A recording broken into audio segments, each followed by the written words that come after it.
देखो, अब इसको हम लोग समझते हैं सूचना, नोटिस। सबसे पहले जब आप नोटिस को देखते हैं तो नोटिस को लेकर के कहता है कि नोटिस क्या है, तो नोटिस कहा जाता है जब वह वास्तव में उस तथ्य को जानता है। तो जब वह वास्तव में उस तथ्य को जानता है, इसका क्या मतलब हुआ? एक्चुअल नॉलेज में होना। तो एक्चुअल नॉलेज में होने को हम बोलते हैं एक्चुअल नोटिस। Actual notice. अब जब वह वास्तव में उस तथ्य को जानता है, तो जब वह वास्तव में, कोई भी व्यक्ति मान लो कि वास्तव में किसी तथ्य को जानता है, तो उसको हम बोलते हैं एक्चुअल नोटिस में होना। अब एक्चुअल नोटिस में जैसे मान लो कि हमने कुछ कहा, आप लोग क्लास ले रहे हो तो हमने कुछ कहा, तो जिन लोगों ने क्लास ले रहे हैं, जो लोग भी ऑफलाइन ऑनलाइन में जुड़े हुए हैं, वो हमारी बातें सुन रहे हैं। तो इसका क्या मतलब हुआ? यह उनके एक्चुअल नॉलेज में है। लेकिन मान लो कि जो स्टूडेंट क्लास नहीं आए, बाय द वे किसी कारणवश नहीं आए, तो ऐसी स्थिति में तो यह मानकर चला जाएगा कि जो नहीं आए एक्चुअल में वो क्लास नहीं ली है। जो क्लास में नहीं आए, तो सच्चाई क्या है, रियलिटी क्या है कि वो क्लास में तो नहीं आए। लेकिन यहां पर यह उपधारणा की जाएगी कि जो चीजें पढ़ाई गई वह आप भी पढ़ चुके हो। अब ऑनलाइन एक्सेस के माध्यम से पढ़े हो, जैसे भी हो, तो ठीक उसी प्रकार से यहां पे कहता है सूचना में कि जब वह वास्तव में उस तथ्य को जानता है। कौन? प्रॉपर्टी अगर सेल परचेज हो रहा है तो क्रेता विक्रेता, मॉर्गेज है तो मॉर्गेजर मॉर्गेजी, सेल है तो दाता अदाता। तो कहता है जब वह वास्तव में उस तथ्य को जानता है। वास्तव में तथ्य को जानने का मतलब होता है कि कई बार आप प्रॉपर्टी खरीदते हो, तो आप क्या करते हो, जिस प्रॉपर्टी को जाते हो खरीदने, रजिस्ट्रार ऑफिस में जाकर के सबसे पहले आप देखते हैं कि यह संपत्ति किसके नाम है। जिस व्यक्ति से आप संपत्ति खरीद रहे हैं, क्या उस व्यक्ति का रजिस्ट्रार ऑफिस में उस संपत्ति से रिलेटेड विलेख में नाम है या नहीं है?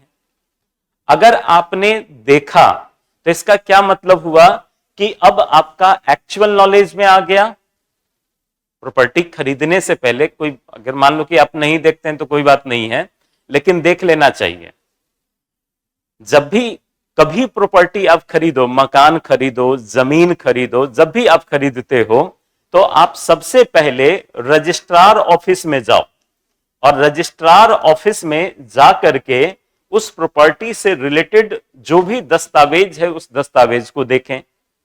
और जब आपने उस दस्तावेज को देख लिया कि हां यह जो दस्तावेज है, मतलब इस दस्तावेज पर ए का नाम अंकित है, तो जब इसको देख लिया तो इसका क्या मतलब हुआ, यह आपके एक्चुअल नॉलेज में आ गया।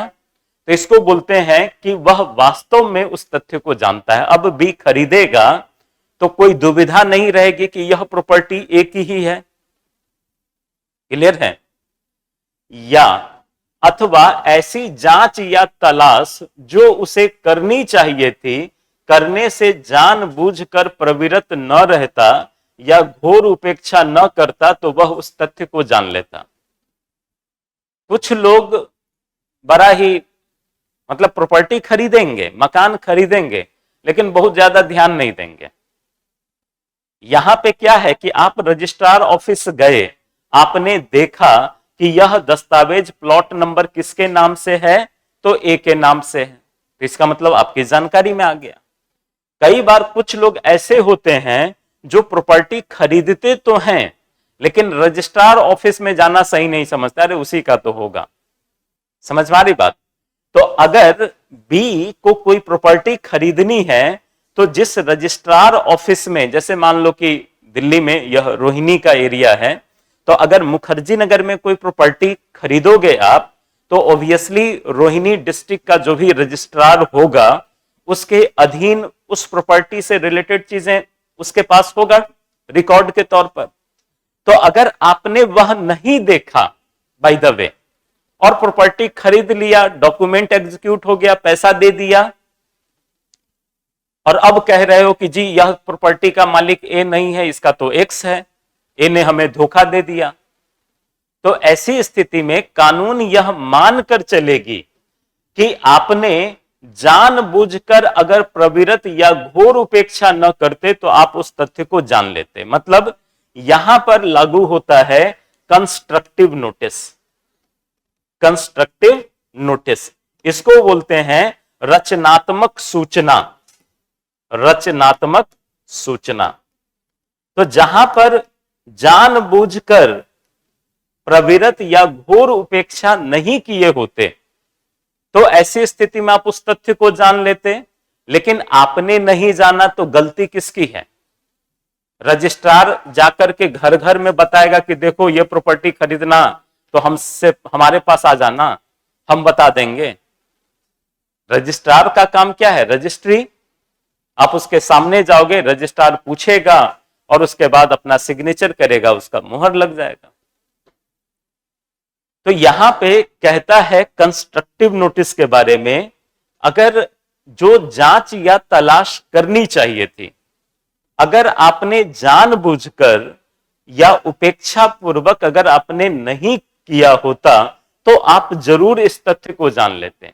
तो एक्चुअल में यहां पर उसे जानकारी नहीं है, लेकिन कानून यह मानकर चलेगी कि आपको जानकारी थी। समझ में आ रही बात? देखो सिंपल है, ज्यादा सोचने की जरूरत नहीं है। मान लीजिए कि इस लेटर को हमने लिखा, आप लोग अपने अपने नाम से समझना कि इस पत्र को मैं आप लोगों को दे रहा हूं। अब इस पे मैंने सारी बातें लिखी, आप सबको लिखी, या मान लो कोई प्रपोजल किया, जो भी हो। अब यह आपके पास गया, आप सबके पास गया यह लेटर। इस लेटर को जब आपके घर पे आया तो आपने इसको पढ़ा, अच्छा रंजीत सर ने कुछ भेजा है, पढ़ते हैं इसको। तो आपने सारी बातें पढ़ी, तो जब सारी बातें पढ़ी तो इसको क्या मानोगे? एक्चुअल नॉलेज में मानोगे कि नहीं मानोगे?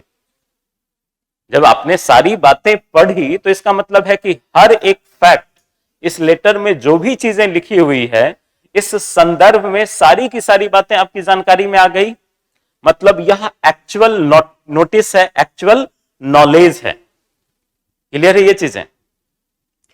आप में से कुछ लोग ऐसे भी हो सकते हैं कि हमने लेटर लिखा हो, ठीक है, अब लेटर लिखा हो, आपको ऑफिस जाना हो, कोर्ट जाना हो, क्लास में आना हो, तो लेटर मिला, अच्छा रंजीत सर का है, कोई बात नहीं देख लेंगे आराम से, तकिए के नीचे रख दिया लेटर को, ठीक है। अब आपने पढ़ा नहीं, आपने पढ़ा नहीं, तकिए के नीचे रख दिए। अब ऐसी स्थिति में 1 दिन निकल जाए, 2 दिन निकल जाए, 5 दिन निकल जाए, जो भी हो, तो यह क्या माना जाएगा? यह माना जाएगा कंस्ट्रक्टिव नोटिस। समझ में आ रही बात? यह आपकी लापरवाही है, मेरी लापरवाही नहीं है। हमें जो लिख करके आपको भेजना था वो हमने भेज दिया, अब आपने नहीं पढ़ा, तो इस स्थिति में यह लापरवाही आपकी है, मेरी नहीं है। तो इसीलिए जो आपके द्वारा किया जाना चाहिए था, जो पढ़ा जाना चाहिए था, अगर आपने नहीं पढ़ा तो ऐसी स्थिति में कानून तो यही मानकर चलेगी कि आपने पढ़ा। समझ में आ रही बात? तो इसको बोलते हैं कंस्ट्रक्टिव नोटिस। तो नोटिस आपका 2 तरह का होता है, एक एक्चुअल नोटिस और दूसरा कंस्ट्रक्टिव नोटिस। एक्चुअल नोटिस का मतलब होता है कि जिस तथ्य की जानकारी आपको सचमुच का हो, वास्तव में हो, उसके लिए वर्ड यूज किया जाता है एक्चुअल नोटिस, वास्तविक सूचना। और जिसके बारे में आपको जानकारी न हो, और वह जानकारी इसलिए नहीं हुआ क्योंकि यह आपकी लापरवाही का परिणाम था। अगर आप चाहते तो जानकारी ले सकते थे, लेकिन आपने जानकारी नहीं ली, तो इस स्थिति में यह माना जाएगा कि क्या है, यह रचनात्मक सूचना के अंतर्गत माना जाएगा, कंस्ट्रक्टिव नोटिस के अंतर्गत माना जाएगा।